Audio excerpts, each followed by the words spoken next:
S mobile repairing YouTube channel subscribe like comment share করো। এই মোবাইলটির problem হচ্ছে mouth speaker problem. প্রথমে সেটটা খুলে নেবো। এই যে ব্যাক প্যানেল রাখে সহজভাবে খুলে নেবো। এই যে খোলা হয়ে গেছে, ব্যাটারিটাও খুলে নিলাম।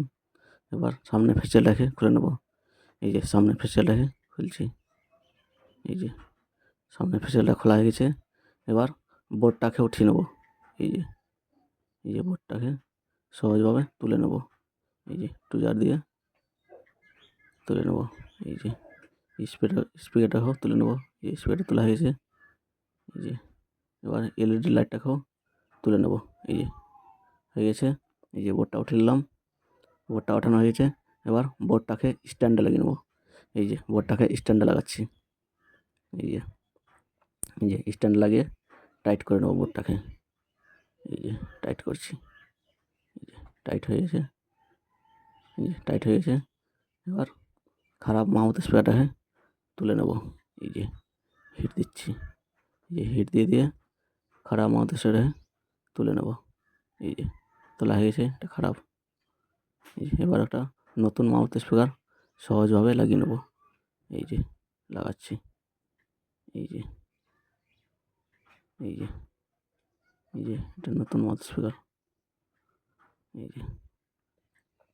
যে মাউথ স্পিকার লাগানো হয়েছে। এবার স্ট্যান্ড থেকে বোর্ডটাকে খুলে নেবো। এই যে বোর্ডটাকে খুলে নিলাম। এবার বোর্ডটাকে ফেসিয়ালে লাগিয়ে নেবো। এই যে ফেসিয়ালে ঠিকঠাকভাবে বসিয়ে নেবো।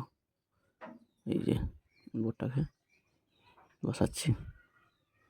এই যে ডিসপ্লেটা একটু সরিয়ে নেবো। সরিয়ে এই যে এলইডি লাইটটাকে ঠিকঠাকভাবে বসিয়ে নেবো। এই যে এলইডি লাইটটাকে বসাচ্ছি। এই যে বসানো হয়ে গেছে। এবার স্পিকারটাকেও বসিয়ে নেবো সহজভাবে। এই যে এই যে বসানো হয়ে গেছে। এবার ডিসপ্লেটাকে ঠিকঠাকভাবে বসিয়ে নেবো। এই যে বসানো হয়ে গেছে। এবার সামনের ফেসিয়ালটাকে লাগিয়ে নেবো। এই যে সামনের ফেসিয়ালটাকে লাগাচ্ছি। এই যে সামনের ফেসিয়ালটা চারিদিকে ঘুরিয়ে লাগিয়ে নেবো। এই যে লাগানো হয়ে গেছে। এবার ব্যাটারিটাকে লাগিয়ে নেবো। এই যে ব্যাটারি লাগানো হয়েছে। এবার ব্যাক প্যানেলটাকেও লাগিয়ে নেবো। এই যে লাগানো হয়ে গেছে। এবার সেটটাকে অন করবো। এই যে সেটটা অন করছি। এই যে অন হয়ে গেছে। এই যে নোকিয়া লেখা চলে এসছে। লাগানো কমপ্লিট সাকসেসফুল।